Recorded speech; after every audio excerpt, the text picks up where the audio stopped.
Well, hello.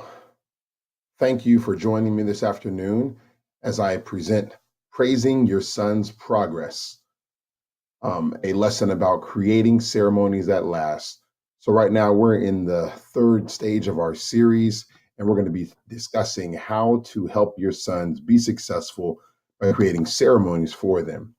So, if you can get with the partner, we're going to do our bell work right now. I want you to describe the most memorable moment that you had as a child with your parents, specifically with your father, if he was present in your life. Okay, you have 2 minutes. Go ahead and start. Okay.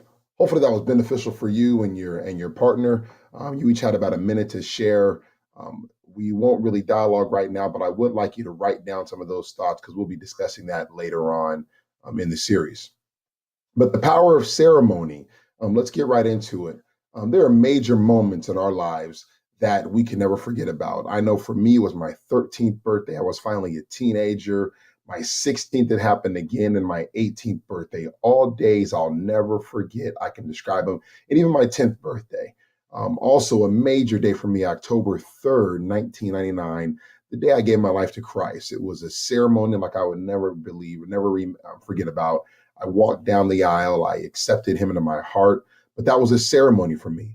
The day that I was baptized in water at my church, that was another ceremony that I'd never forget. And also being baptized in the Holy Spirit was more of a heavenly ceremony.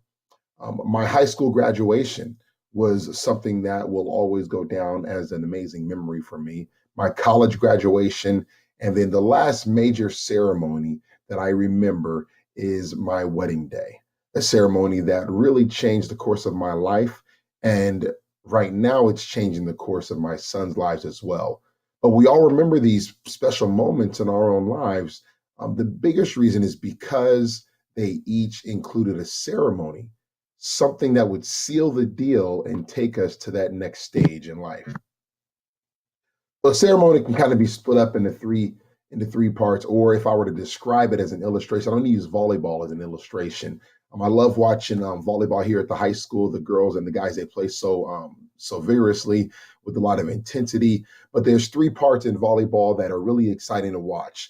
And when you see it, everybody goes crazy. It's the dig, the spike, and the set. You know, a dig is when an athlete, they get down in a position, they're on their knees, they're diving onto the ground, they're absorbing the spike that the opponent hit, and they're saving their team by hitting the ball, keeping it alive so that they can have a few more hits. And, a quote from the book with, Raising a Modern Day Knight by Robert Lewis, he says, a dad who is sincere, honest, loving, and faithful puts himself into a position to influence his sons for Christ.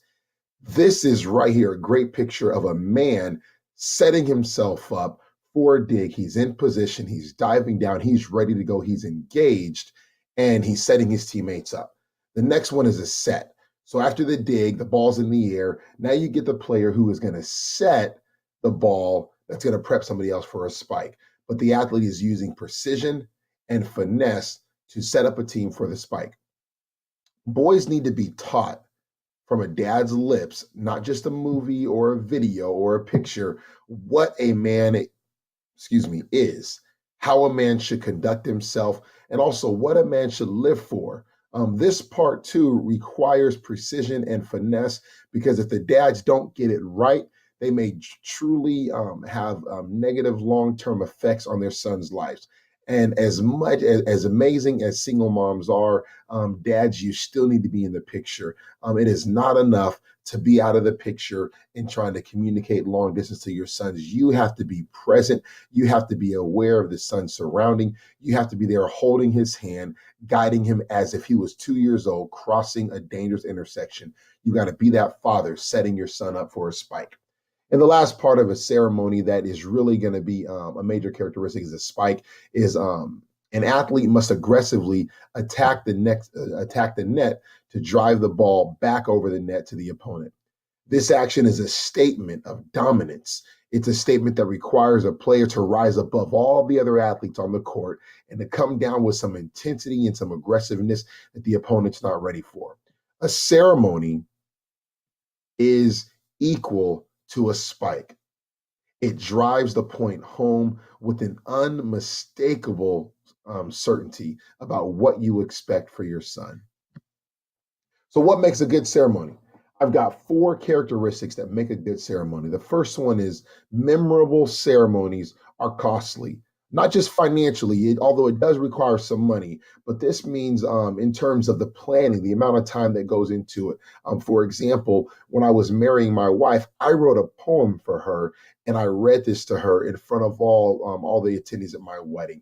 And it took time, it took effort, but I wanted her to know that it wasn't just me walking down the aisle to meet with her, but it was me putting effort and time and love and energy into my relationship with her. Also, memorial ceremonies, they give value. Okay. The best ceremonies will let the son know that he is highly valued by the father and that he knows by the end of this thing that he is important. An effective ceremony flat out says, you are valued, you are important, you are special. God has ordained you to be somebody, and I want to help you get there. The second or the third point is that a memorable ceremony employs symbols. Graduations give diplomas, weddings give rings. What will you give your son? When my son when my son is in puberty and we're going through this ceremony, I want to give him a promise ring. And I know there are some thoughts about this. Why? I want him to know that he is promised to God, that he is ordained to be a witness and to be a man of God. And so I want him to know that his purpose is to be pure for God, but also to be a light, to be an example for God. Um, the last portion of a characteristic for a ceremony is the memorable ceremonies have to empower a life with a vision. The ceremony should mark the transition to the next phase of a son's life, eventually into his manhood. Okay, this is that last stage of that ceremony where that child, he's leaving there knowing that I've got a vision, I've got a plan for my life, and God is going to do something with me. So there are four ceremonies that I really want to encourage you to use to promote your sons as they grow older. The first one is as they are going through puberty, once they get through that, the great transition is at the start of adolescence when a boy's body wreaks havoc over his mind. Fellas, we've all been there before. We all know what that feeling is when we wake up and we are not sure what's going on. We don't know who to ask. We're embarrassed to ask our mom. We're kind of nervous and scared to ask our dad. But we have to be sure that we can honor our sons as they go through this and let them know that, hey, we've been there, we're with you, and we are going to honor you because this is a rite of passage for every young man that is alive today. The second one is high school graduation. For the first time in his life, the son's going to have an opportunity to experience freedom from his parent, going away to college, having a job, paying his own bills. He has to face life, and he's full of fear. He's full of uncertainty, but he's also full of the fear of knowing that he's responsible for whatever happens that's coming up next. He has to know that he has what it takes to succeed. And dads, it's your job to make sure he knows that he knows what it takes to be a man and that he knows what it takes to be successful. Step three is his college graduation. It's now your son's obligation to face the world on his own. He's out of his parents' house. He's out of college. He's paying his bills. He's paying his student loans back, or he had a job through college. But the sons that aren't attending college, they also need a ceremony. Some of these guys might be going to the military. They might be in vocational school. Whatever it might be, they just might start a career right away. They may be a journeyman. But whatever they begin after high school, when there's that period of time lapsing and they've been able to grow and mature, they will still need a ceremony. So whether they're graduating college or they're doing something different, they need a ceremony to promote them to this stage in between college and marriage. The final one is marriage. Step four is the marriage, the final ceremony for your young men, unless you elect to find more and I encourage you to do that. Don't just stop because I've said step four. You can continue on to step 5, 6 through 10 if there are other opportunities for you to praise your sons. But when a man must assume the responsibility for a wife and the leadership of a family, This is the stage 4 ceremony, one of the most important ones, because you are giving your son to a woman that he must lead, and he must lead his family so that he can follow your example and have these same steps to guide his sons to be young men. A lot of young men are just reaching out, they're calling out, and they're saying one thing: if only someone would notice. Every boy is saying this to his father, to his mother, to his sister, to his friends, to his coaches.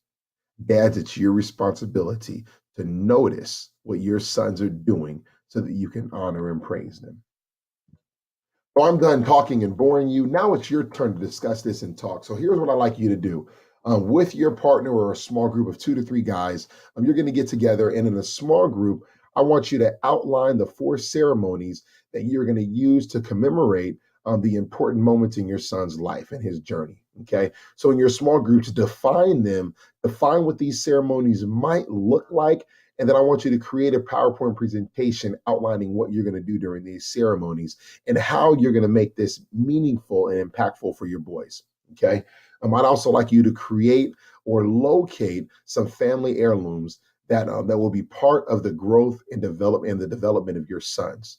All right. So we have about 20 minutes left. There should be plenty of time for you to get with the group, and you guys can at least start outlining this process. And this should be completed by the time we meet next week.